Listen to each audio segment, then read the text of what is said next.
ನಮಸ್ಕಾರ ಎಲ್ಲರಿಗೂ. ನಾನು ನಿಮ್ಮ ಹರ್ಷಿತಾ. ತುಂಬ ದಿನ ಆದಮೇಲೆ ಮತ್ತೆ ವಿಡಿಯೋ ಸ್ಟಾರ್ಟ್ ಮಾಡಿದ್ದೀನಿ. ಬನ್ನಿ, ಇವತ್ತು ನಾನು ಮಾಡ್ತಾ ಇರೋದು ಬೀನ್ಸ್ ಪಲ್ಯ ಹೆಂಗೆ ಮಾಡೋದು ಅಂತ ನೋಡೋಣ. ಮೊದಲನೇದಾಗಿ ನಾನಿಲ್ಲಿ ಚಿಕ್ಕದಾಗಿ ಕಟ್ ಮಾಡಿ ಇಟ್ಕೊಂಡಿದ್ದೀನಿ ಬೀನ್ಸನ್ನು ತೊಳೆದು. ಮತ್ತು ಆಮೇಲೆ ನೆಕ್ಸ್ಟು ಕುಕ್ಕರ್ಗೆ ಅದನ್ನು ಹಾಕಿ ಅದು ಮುಳುಗೋವಷ್ಟು ಅಷ್ಟೇ ನೀರು ಹಾಕಿದ್ದೀನಿ. ಜಾಸ್ತಿ ನೀರು ಹಾಕ್ಕೊಳ್ಳೋಕೆ ಹೋಗಬೇಡಿ. ಸ್ವಲ್ಪ ನೀರನ್ನು ಹಾಕ್ಕೊಂಡು ಮತ್ತು ಉಪ್ಪನ್ನು ಕೂಡ ಇವಾಗಲೇ ಸೇರಿಸ್ಕೊಂಡು ನಾನು ಒಂದು 2 ವಿಷಲ್ವರೆಗೂ ಕೂಗಿಸ್ಕೊಳ್ತೀನಿ. ಈ ರೀತಿ ಮೊದಲೇ ಬೀನ್ಸನ್ನು ಕೂಗಿಸ್ಕೊಡೋದ್ರಿಂದ ಪಲ್ಯ ಬೇಗನೆ ಆಗಿಬಿಡುತ್ತೆ. ಇಲ್ಲಾಂದರೆ ನಾವು ಆಮೇಲೆ ಒಗ್ಗರಣೆ ಹಾಕಿ ಒಗ್ಗರಣೆಯಲ್ಲಿ ಬೇಯಿಸ್ಕೊಳ್ತೀವಿ ಅಂದರೆ ಸ್ವಲ್ಪ ಟೈಮ್ ಹಿಡಿಯುತ್ತೆ.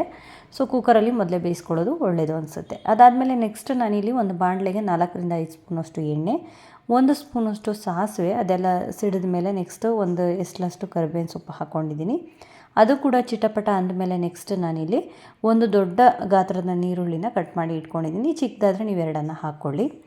ಆಮೇಲೆ ನೆಕ್ಸ್ಟ್ ಇದು ಚೆನ್ನಾಗಿ ಫ್ರೈ ಆಗಬೇಕು, ಸ್ವಲ್ಪ ಸಾಫ್ಟ್ ಆಗಬೇಕು. ಅಲ್ಲಿ ತನಕ ಒಂದು 5 ನಿಮಿಷ ಚೆನ್ನಾಗಿ ಫ್ರೈ ಮಾಡಿಕೊಂಡು ಈಗ ನೆಕ್ಸ್ಟ್ ನಾನು ಒಂದು ಚಿಕ್ಕ ಟೊಮೊಟೊನ ಹಾಕ್ಕೊಳ್ತಾ ಇದ್ದೀನಿ. ಇದನ್ನು ಕೂಡ ಚೆನ್ನಾಗಿ ಫ್ರೈ ಮಾಡ್ಕೊಳ್ಳೋಣ. ಸಾಫ್ಟ್ ಆಗಬೇಕು ಟೊಮೊಟೊ ಮತ್ತು ಈರುಳ್ಳಿ.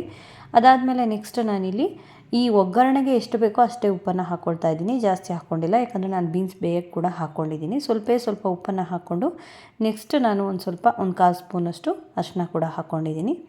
ಈಗ ಇವೆರಡನ್ನೂ ಚೆನ್ನಾಗಿ ಫ್ರೈ ಮಾಡ್ಕೊಳ್ಳೋಣ. ಫ್ರೈ ಆದಮೇಲೆ ನೆಕ್ಸ್ಟ್ ನಾನಿಲ್ಲಿ ಸಾಂಬಾರು ಪುಡಿ ಹಾಕ್ಕೊಳ್ತಾ ಇದ್ದೀನಿ. ಮಾಮೂಲಿ ನಾವು ಬೇಳೆ ಸಾಂಬಾರಿಗೆ ಯಾವ ಪುಡಿ ಹಾಕ್ಕೊಳ್ತೀವೋ ಅದೇ ಪುಡಿನ ನಾನಿಲ್ಲಿ 1.5 ಸ್ಪೂನಷ್ಟು ಹಾಕ್ಕೊಂಡಿದ್ದೀನಿ. ಅದಾದಮೇಲೂ ಕೂಡ ಚೆನ್ನಾಗಿ ಹಸಿ ಮಸಾಲೆ ಸ್ಮೆಲ್ಲೆಲ್ಲ ಹೋಗಲಿ ಅಂಥೇಳಿ ಚೆನ್ನಾಗಿ ಫ್ರೈ ಮಾಡಿಕೊಂಡೆ ಒಂದು 5 ನಿಮಿಷ. ಅದಾದಮೇಲೆ ನೆಕ್ಸ್ಟ್ ನಾನಿಲ್ಲಿ ಏನು ಬೇಯಿಸಿ ಇಟ್ಕೊಂಡಿದ್ದೆ ಬೀನ್ಸು ಅದನ್ನು ಕೂಡ ಹಾಕ್ಕೊಳ್ತಾ ಇದ್ದೀನಿ. ಬೇಗನೆ ಆಗೋಗ್ಬಿಡುತ್ತೆ. ಇದು ಬೀನ್ಸ್ ಬೇಯೋದಷ್ಟೇ ಟೈಮ್ ಹಿಡಿಯೋದು. ಅದು ಕೂಡ ಕುಕ್ಕರಲ್ಲಾದರೆ 5 ನಿಮಿಷಕ್ಕೆ ಆಗೋಗುತ್ತೆ. ಇದು ಕೂಡ ಇದರಲ್ಲಿ ಬಾಣಲಿಲಿ ಕೂಡ ಒಂದು 1/4 ಗಂಟೆಗೆಲ್ಲ ಪಲ್ಯ ರೆಡಿ ಆಗಿಬಿಡುತ್ತೆ. ಸೊ ಈಗ ನಾನು ನೀರು ಮತ್ತು ಬೀನ್ಸನ್ನು ಏನು ಬೇಯಿಸ್ಕೊಂಡಿದ್ದೆ ಎರಡನ್ನೂ ಹಾಕ್ಕೊಂಡಿದ್ದೀನಿ. ಈಗ ಅದಾದಮೇಲೆ ನೆಕ್ಸ್ಟ್ ನಾನಿಲ್ಲಿ ಕಾಯಿ ತುರಿ ಒಂದು ಸ್ವಲ್ಪ ಕಾಯನ್ನು ತುರಿದು ಇಟ್ಕೊಂಡಿದ್ದೆ. ಒಂದು ಅರ್ಧ ಓಳಲ್ಲಿ ನಾನು ಒಂದು ಅರ್ಧವಷ್ಟು ಕಾಯನ್ನು ತುರಿದು ಇಟ್ಕೊಂಡಿದ್ದೆ, ಅದನ್ನು ಕೂಡ ಹಾಕ್ಕೊಂಡಿದ್ದೀನಿ. ಈಗ ಚೆನ್ನಾಗಿ ನೀರೆಲ್ಲ ಸ್ವಲ್ಪ ಇಂಗೋವರೆಗೂ ಚೆನ್ನಾಗಿ ನಾವು ಬೇಯಿಸ್ಕೋಬೇಕಾಗತ್ತೆ ಪಲ್ಯನ. ಸೊ ಇದೇ ರೀತಿ ನೀವು ನೀರಾಗಿ ತಿಂತೀರಾ ಅಂದರೆ ಪರವಾಗಿಲ್ಲ. ಬಟ್ ನಾವು ಸ್ವಲ್ಪ ನೀರಿರಬೇಕು, ಜಾಸ್ತಿ ಡ್ರೈ ಆಗಿರಬೇಕು ನಮಗೆ ಪಲ್ಯ, ಆ ರೀತಿ ಇದ್ದರೆ ಚೆಂದ. ಸೊ ಆ ರೀತಿ ನಾನು ಸ್ವಲ್ಪ ಕುದಿಯೋವರೆಗೂ ಬೇಯಿಸ್ಕೊಂಡೆ. ಅದಾದಮೇಲೆ ನೆಕ್ಸ್ಟ್ ನಾನಿಲ್ಲಿ ಹುಚ್ಚೆಳ್ಳಿನ ಪುಡಿಯನ್ನು ಹಾಕ್ಕೊಳ್ತಾ ಇದ್ದೀನಿ. ಇದ್ದರೆ ನೀವು ಹಾಕ್ಕೊಳ್ಳಿ, ಇಲ್ಲಾಂದರೆ ನೀವು ಕಡಲೆ ಬೀಜ ಬರುತ್ತಲ್ಲ ಅದನ್ನು ಹುರಿದ್ಬಿಟ್ಟು ಪುಡಿ ಮಾಡಿಕೊಂಡು ಹಾಕ್ಕೊಳ್ಳಿ. ಸಕ್ಕತ್ತಾಗಿ ಬರುತ್ತೆ ಟೇಸ್ಟು ಅದನ್ನ ಹಾಕೋದ್ರಿಂದ.